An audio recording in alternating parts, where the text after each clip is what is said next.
گاڑیوں کی نمائش ہوا کرے گی، سینماز اور کارپوریٹ تقریبات ہوں گی، ثقافتی شو ہوں گے، حتیٰ کہ فوڈ شوز بھی ہوا کریں گے۔ کیا یہ سب کچھ ہوگا؟ لیکن وہ نہیں ہوگا جس کا وعدہ کیا گیا تھا، جس کے لیے اقتدار میں آنے سے پہلے بڑے بڑے اعلانات کیے گئے تھے۔ لیکن پی ٹی آئی کا یہ وعدہ بھی وفا نہیں ہوگا۔ اب یہاں کوئی پڑھائی نہیں ہوگی، کیونکہ اب وزیر اعظم ہاؤس کو یونیورسٹی کی بجائے کرائے پر چلائے جانے کی تجویز سامنے آ رہی ہے۔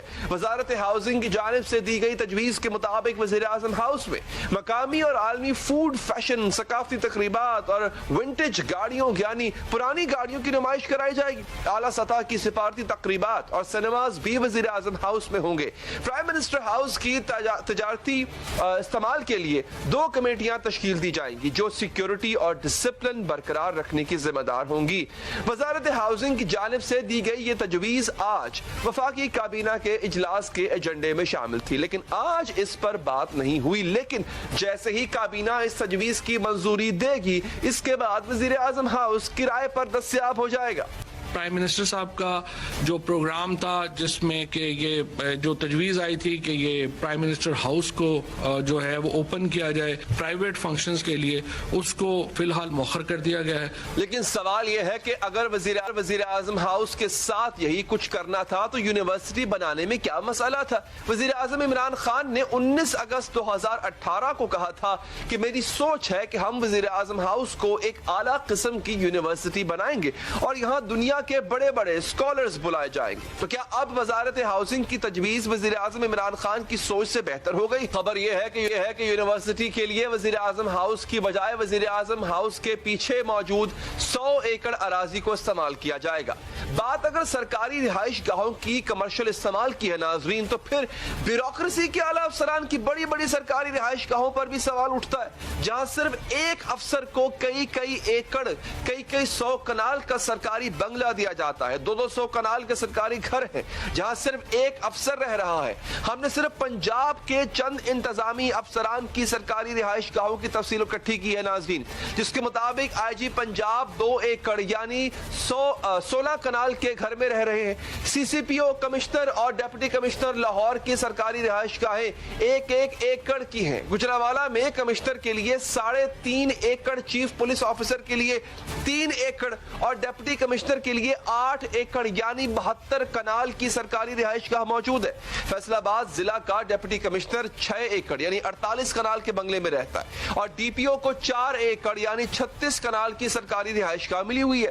سرگودا ڈویژن کے کمشنر کے سرکاری بنگلے کا رقبہ 94 کنال جبکہ ڈپٹی کمشنر کا گھر بھی 48 کنال پر ہے۔ شیخوپورہ کے ڈپٹی کمشنر اور ڈسٹرکٹ پولیس آفیسر کے سرکاری گھر 3 ایکڑ پر بنائے گئے۔ ڈپٹی کمشنر حافظ آباد کے سرکاری گھر کا رقبہ بھی تقریباً 3 ایکڑ ہے، جبکہ جہلم کے ڈپٹی کمشنر 4 ایکڑ یعنی 36 کنال سرکاری گھر میں رہ رہے ہیں۔ ڈی سی چکوال کی سرکاری رہائش گاہ کا رقبہ 8 کنال ہے۔ سیالکوٹ کے ڈپٹی کمشنر کے لیے تقریباً 2 ایکڑ یعنی 14.5 کنال کا سرکاری گھر ہے۔ میاں والی کا ڈی پی او ہاؤس 98 کنال جبکہ ڈپٹی کمشنر 120 کنال کے سرکاری گھر میں رہ رہا ہے۔ ساہیوال کا کمشنر ہاؤس 102 کنال، ڈپٹی کمشنر ہاؤس 100 کنال اور ڈی پی او ساہیوال کا سرکاری گھر 98 کنال کا ہے۔ ملتان ڈویژن کے کمشنر کے لیے 2 ایکڑ سے زائد کا گھر ہے جبکہ ڈپٹی کمشنر ملتان کے سرکاری گھر کا رقبہ 2.5 ایکڑ ہے۔ سی پی او اور آر پی او ملتان کو بھی حکومت نے 2 ایکڑ کے گھر بنا کر دیے ہوئے ہیں۔ بہاول نگر کے ڈپٹی کمشنر 40 کنال کے گھر میں رہتے ہیں جبکہ ڈی پی او بہاول نگر کو بھی 30 کنال یعنی تقریباً 4 ایکڑ کی رہائش گاہ ملی ہوئی ہے، جبکہ ضلع مظفر گڑھ کا ڈپٹی کمشنر ہاؤس 54 کنال اور ڈی پی او ہاؤس 28 کنال پر بنایا گیا۔ لودھرا میں ڈی سی او ہاؤس جو ہے وہ 16 کنال پر مشتمل ہے جبکہ ڈی پی او کو 1 ایکڑ کا سرکاری گھر ملا ہوا ہے۔ اور آپ کو بتاتے ہیں کہ ڈی پی او بکھر کے لیے بھی حکومت نے 3 ایکڑ کا گھر بنایا ہوا ہے۔ ڈپٹی کمشنر قصور ہاؤس 2.5 ایکڑ۔ یہ صرف ایک صوبے کے چند عہدوں کے لیے مختص بڑے بڑے سرکاری گھروں کا حال ہے ناظرین۔ ایسی ہی صورتحال سرکاری محکموں کے اعلیٰ عہدیداران کی رہائش گاہوں کی بھی ہے جو غیر ضروری طور پر سینکڑوں کنال اراضی پر بنے ہوئے ہیں۔ آپ نوٹ کریں کہ اتنے رقبے پر پھیلی اراضی کے اوپر آپ کو ملازم، آپ کو عملہ بھی اتنا رکھنا پڑتا ہے، اس کا بجلی کا بل اس کا ماہانہ خرچہ بھی اسی حساب سے آتا ہے. سرکاری افسران کے لیے سرکاری رہائش گاہیں ہونی چاہیے, ضرور ہونی چاہیے, لیکن 10 مرلے نہ صحیح, 1 کنال نہ صحیح, 2 کر لو یار. 4 کنال کا گھر بھی بہت ہوگا. ایک افسر کے لیے سینکڑوں کنال کا گھر سمجھ سے بالاتر ہے. انگریز دور میں ایسا ہوا کرتا تھا کہ ہم پر حکمرانی کے لیے جو ہے وہ اتنے بڑے بڑے عالیشان محل بنائے جاتے تھے تاکہ ان انگریز بابوؤں کا روب و دبدبہ قائم رہے. غریب عوام کے